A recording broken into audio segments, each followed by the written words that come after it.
I'm going to be bringing up one point today, and that point is entitled the principles of fundamental justice. Now, the justice system in our country, the United States of America, serves three primary purposes. The first is restitution, and to protect society. What we would say on this side of the house is that torture and terrorists serves one of these fundamental purposes. Now, Mr. Speaker, what we see, let's take a step back and look at our current justice system. Let's look at how it actually operates. We said when somebody commits a crime, we take them out of that society.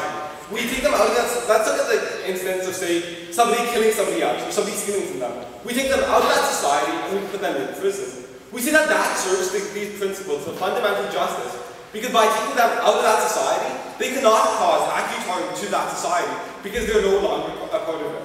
We see that there's a fundamental difference between terrorists and these other type of criminals, because when you take a terrorist out of a society, because they don't operate on their own, because they operate with other people, it's not enough to just take them out of that society and say the threat is eliminated, because it's not. That's why it's necessary. What we would say on this side of the house is that by going and torturing these terrorists, you're actually upholding the principles of fundamental justice. You're protecting your own society. And we would say that's something the government is obligated to do, as my partner pointed out in his speech.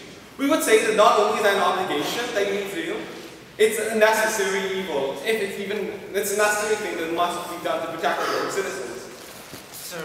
Yes. When we find more information from terrorist contact books like we did with the torture suspects in 9/11, rather than from actual torture, don't you think that we should, I don't know, seek alternative policies? What we should seek is to try to find the most information we can. When the lives of our citizens are at stake, we need to be as informed as we can. Yes, we should do what Tate proposes, but we should also torture these terrorists so we are best prepared to go and protect our own citizens. That's our obligation as the government. That's what we need to, that's our obligation to the citizens, and that's something that we simply need to do. Now let's look at torture in our current day prison system. What we would say is that we actually have a form of torture in our prison system, and that torture is time. We see that the difference between these two tortures, the psychological torture of time, and acute and immediate torture such as physical harm or psychological harm, aren't that different. The difference comes in how long it takes to affect these individuals, and the difference comes in the outcomes in our goals. When you're going and torturing through time in prisons, the criminals who put in prisons and behind bars, we see that the goal is restitution and retribution. We want to punish them for what they did, and we want to try to go and let them start to conform to our society once they come out, so they don't do that again. And by taking them out of that society, we're protecting our own society.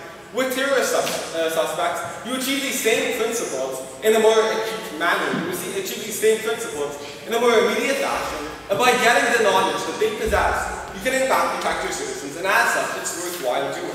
Sir. Not at this time. Now let's look at what our government told us here today. They talk about how it's morally abhorrent, how it's indignifying, and how it takes away their identity, and of course them to be distrustful. Yes, that's what torture is. We think it's a good thing, because by doing torture, we in fact protect our own society. By torturing these terrorists, we get the knowledge that we need, and we see that contrary to their second point, torture actually does work. You need to look no further than Sheikh Mohammed. He was tortured by waterproofing, and as such, he gave up valuable information. We see that as long as you have the right techniques, people will talk. When they're scared for themselves, or for their family, or for anything, once you're torturing them, you make them believe something bad is going to happen to them. They will talk, they will give up the secret, and that is what we're mad at them. Now, side governments lastly talk about this whole idea of how it creates enemies. Now, Mr. Speaker, let's consider this. Let's take a step back. What are our enemies doing? Do they honestly care about the dignity of our citizens? No. Do they care about the dignity of the terrorists they sent to attack us? What we see is that in the large majority of these cases, these individuals that are sent to attack us commit suicide attacks. They blow themselves to bits. What we would say is that we create enemies not because we take away the dignity of the people they sent to kill us, but rather because it's effective. Because they're scared that we know something they don't want us to know. They're scared that we have information that's going to spoil their thought. And that's why they're mad. That's why we create enemies. And that's why they get mad. So let's go on to look at what my partner said. he talked about this whole idea of a ticking time bomb. And underlyingly, the theme of this point is that of utilitarianism. It's saying to do the greatest good for the greatest amount of people.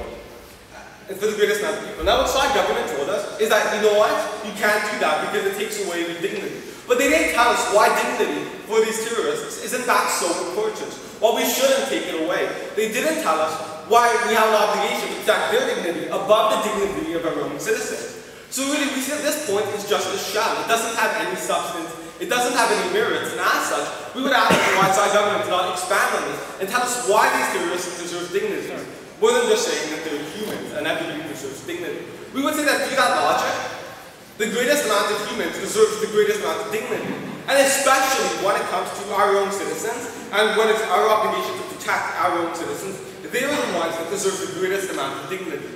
Our government strives to protect our own citizens, not the citizens of somebody else. That's secondary, that's not primary interest, and as such, we don't have this commitment or obligation to protect their rights, to protect their dignity, or any like such.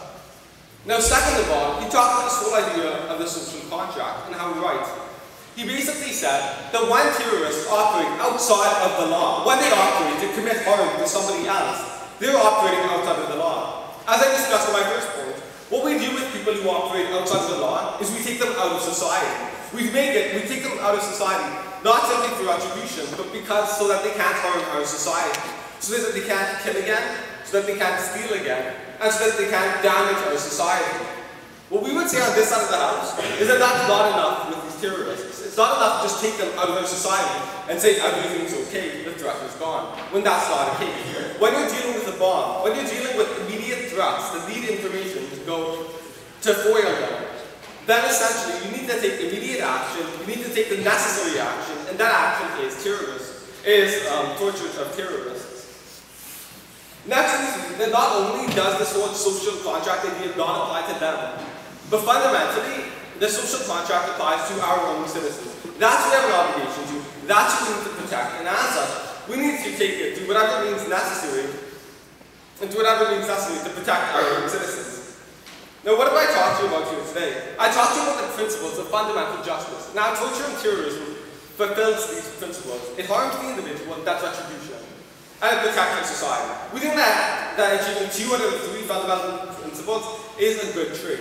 We think that the protection of our society is why we have the justice system in the first place. That's why we have the legal system, that's why we have penalties, and as such, that's what we need to uphold.